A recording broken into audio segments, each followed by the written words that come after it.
Hello students, आज हम समझेंगे हिस्ट्री चैप्टर 2। इसका जो ब्लूप्रिंट में वेटेज है वो 7 मार्क्स है। ये मोस्ट इंपॉर्टेंट चैप्टर है सोशल साइंस का, क्योंकि इससे 4 मार्क्स का एक क्वेश्चन कन्फर्म आता है। आपको ये सारे क्वेश्चन बहुत अच्छे से याद करने हैं। How did the first world war help in the growth of national movement in India. National movement क्या था?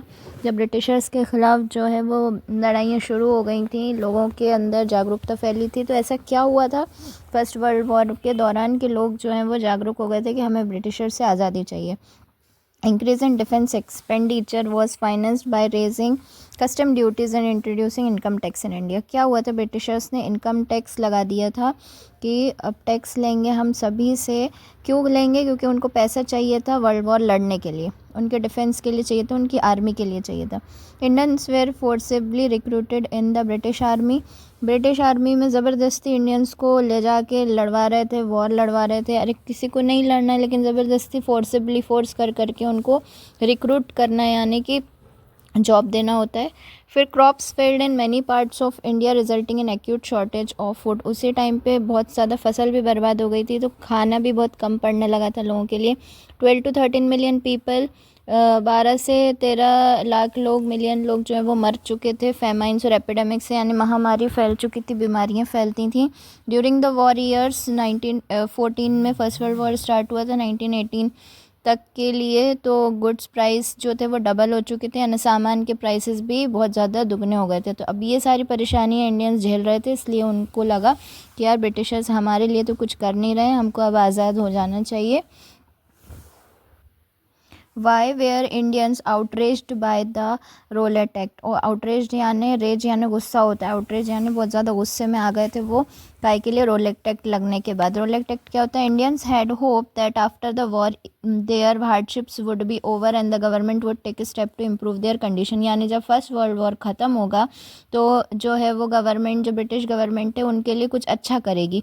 ऑन द अदर हैंड, लेकिन उसके बजाय क्या हुआ? Government pass the Rowlatt Act in the Imperial Legislative Council. उनकी जो government थी वहाँ पर उन्होंने क्या पास कर दिया? रोलेट एक्ट पास कर दिया। वो तो और ही ज़्यादा ख़तरनाक था रोलेट एक्ट। अब देखते हैं रोलेट एक्ट में होता क्या है। इस वजह से बहुत ज़्यादा गुस्से में आ गए थे इंडियन लोग। इट अलाउड, जो रोलेट एक्ट था वो अलाउ करता था detention of political prisoners without trial for 2 year. यानी कोई भी कोर्ट कचहरी नहीं होगी, कोई ट्रायल नहीं होगा, सीधे 2 साल के लिए अंदर डाल देंगे। डिटेंशन यानी पुलिस थाने में बंद कर देना।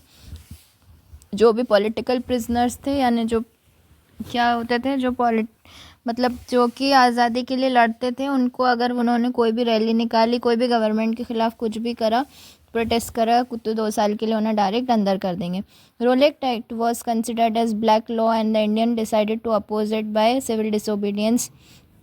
रोलेट एक्ट कैसा था? काला लॉ की तरह, ब्लैक लॉ की तरह मतलब कंसिडर किया गया था, और इंडियन ने ये डिसाइड करा कि वो अपोज करेंगे रोलेट एक्ट को बाय सिविल डिसोबीडियंस। ओबीडियंस यानी बात मानना, डिसोबीडियंस यानी बात नहीं मानना, और सिविल डिसोबीडियंस यानी गवर्नमेंट का कोई भी लॉ, कोई भी बात नहीं मानी जाएगी। Why Gandhi ji decided to withdraw from the non cooperation movement. किसी के साथ कोऑपरेट करना यानी उसका साथ देना, लेकिन नॉन कॉपरेशन मूवमेंट क्या था कि अब हम गवर्नमेंट का साथ ही नहीं देंगे। तो लेकिन उन्होंने, गांधी जी ने नॉन कॉपरेशन मूवमेंट को हटा लिया था, विड्रॉ कर लिया था। विड्रॉ यानी हटा देना। क्यों करा था? The movement was turning violent in many places. अब बहुत सारी जगहों पे क्या हो गया था, अब जो गांधी जी थे वो बहुत ज़्यादा पीसफुल प्रोटेस्ट मानते थे कि पीसफुल तरीके से प्रोटेस्ट करो, मतलब लड़ाई झगड़े, उनको लड़ाइयाँ नहीं लड़नी थी। तो लेकिन बहुत सारी जगह क्या हुआ था, ये मूवमेंट जो था नॉन कॉपरेशन वो वायलेंट होने लगा था।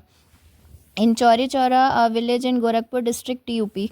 अब एक गांव है चौरी चौरा, गोरखपुर डिस्ट्रिक्ट में, गोरखपुर ज़िले में, यूपी में, जहाँ were 22 policemen were brutally killed after they had fired on protester. अब प्रोटेस्ट हो रहा था वहाँ पे गांव में, तो वहाँ पर क्या हुआ, 22 लोगों को 22 पुलिस वालों को, जो प्रोटेस्टर्स ने उन्हें ने मार दिया था, और बुरी तरीके से मार दिया था। अब गांधी जी तो इसके ख़िलाफ़ थे मारने वारने के, क्योंकि भाई ब्रिटिशर्स के पास थी गन्स और बम वगैरह, और हमारे पास नहीं थी। हमारे पास जो थे वो सिंपल खेती का सामान था, तो वो हमको पूरे ही ख़त्म कर देते अगर हम ऐसे वॉर लड़ते। तो इस वजह से गांधी जी कहते थे कि बिल्कुल पीसफुल तरीके से प्रोटेस्ट करो। Gandhiji thought that satyagrahis needed to be properly trained before they would be ready for mass struggle. Gandhi ji ने ये सोचा कि अब अभी थोड़े दिनों के लिए हटा देते हैं नॉन कॉर्पोरेशन, पहले इनको ट्रेनिंग देते हैं कि किस तरीके से प्रोटेस्ट करना है लड़ाई झगड़े के बिना, फिर मास स्ट्रगल करेंगे, यानी बहुत बड़े लेवल पे लोगों के बिठा के प्रोटेस्ट करेंगे.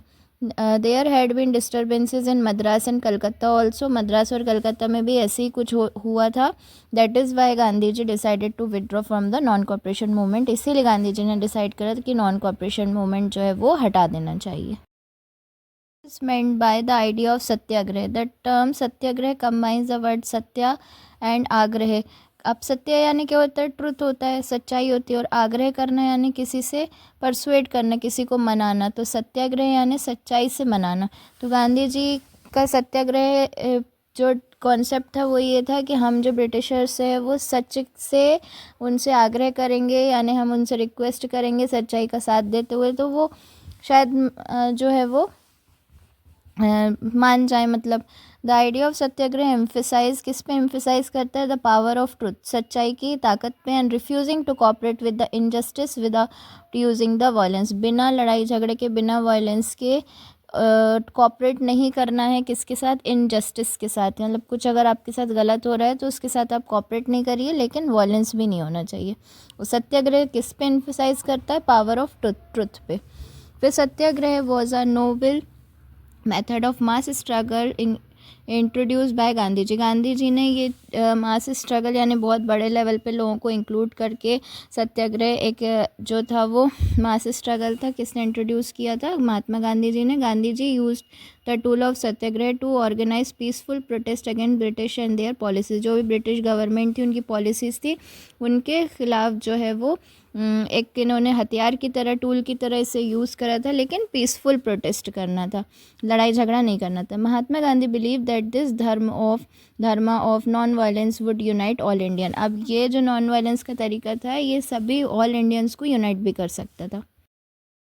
Right a newspaper report on the Jallianwala Bagh massacre on 13 April 1919. पहले तो आप इसकी डेट अच्छे से याद कर लीजिए. 13 April 1919 the Jallianwala Bagh incident took place. On that day a large crowd was gathered in the ground of Jallianwala Bagh. बहुत सारे लोग जलियांवाला बाग के ग्राउंड में इकट्ठा हुए थे. Some came to protest against the Rowlatt Act. अब रोलेट एक्ट लगा ही था, तो उस टाइम कुछ लोग तो उसके प्रोटेस्ट करने आए थे वहाँ पर ग्राउंड में. और other had come to attend the annual Baisakhi fair. अब सालाना बैसाखी होती है अप्रैल में, 14 अप्रैल को जनरली मनाते हैं. तो सालाना बैसाखी का मेला लगा हुआ था. वही ज़्यादातर लोग तो मेला एंजॉय करने आए थे, बेचारे बच्चे औरतें लोग भी थे, और कुछ लोग थे वो रोलेट एक्ट के ख़िलाफ़ वहाँ पे प्रोटेस्ट करने भी आ गए थे 13 अप्रैल 1919 को. Being from outside the city, many villagers were unaware of the martial law that had been imposed. लेकिन क्या हुआ था, जो ब्रिटिशर्स थे उन्होंने मार्शल लॉ लगाया हुआ था. उसमें क्या था कि आप बहुत ज़्यादा भीड़ जो है वो एक जगह इकट्ठा नहीं कर सकते थे, क्योंकि वो प्रोटेस्ट नहीं करने देना चाह रहे थे उनके खिलाफ. तो बेचारे बहुत सारे गाँव वाले जो सिटी के बाहर से आए थे, उनको तो पता ही नहीं था. पहले ना सोशल मीडिया होती थी, ना ऐसे न्यूज़ें होती थी, गाँव में तो और नहीं होती थी. उनको पता ही नहीं था कि मार्शल लॉ लगा हुआ है. वो तो बेचारे मेला घूमने आ गए. General Dyer entered the area. General Dyer था, उसने एंटर किया एरिया में, मतलब ग्राउंड में आया वो. उसने पूरे एग्जिट पॉइंट बाहर निकलने के सारे जितने भी दरवाजे थे सबको ब्लॉक करा, और सारी भीड़ पे ओपन फायर कर दिया. And open fire on the crowd killing 100. जितने भी बेचारे मासूम बच्चे, लोग, औरतें सब मर गए. Dyer purpose was to create a feeling of terror among the satyagrahis. यानी जो भी सत्याग्रहीज उनके खिलाफ प्रोटेस्ट कर रहे थे ब्रिटिशर्स के खिलाफ, एक्चुअली में उनके अंदर जो है वो टेरर यानी डर का माहौल पैदा करना था कि देखो अगर तुम प्रोटेस्ट करोगे तो हम तुम्हें भी ऐसी जिंदा भून देंगे. This massacre of innocent people in 1000 converted Mahatma Gandhi into a non corporator. इसके बाद ही जो इतने सारे इनोसेंट बेचारे लोगों को मारा था, इसके बाद ही महात्मा गांधी एक नॉन कॉपरेशन मूवमेंट लॉन्च करा. वो नॉन कॉपरेटर बन गए, यानी अब हम गवर्नमेंट के साथ कुछ भी कॉपरेशन नहीं करेंगे, हम नॉन कॉपरेशन चलाएंगे. Write a note on Simon Commission. Simon Commission consisted of 7 members and its chairman was Sir John Simon.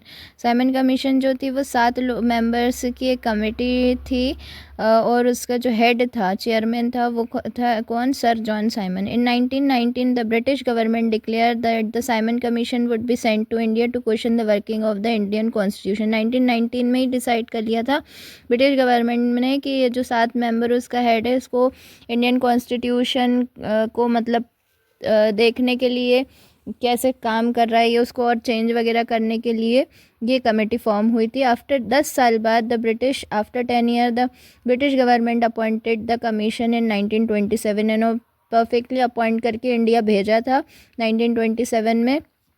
But the Indians boycotted the Simon Commission because there was no Indian member in the commission. अब हमारे India के constitution के साथ आप छेड़छाड़ करने आ रहे हो, हम हमारे ऊपर रूल्स लगाने आ रहे हो और हमारा एक भी मेंबर नहीं है, तो इस वजह से जो है इंडियंस ने उसे बॉयकॉट किया।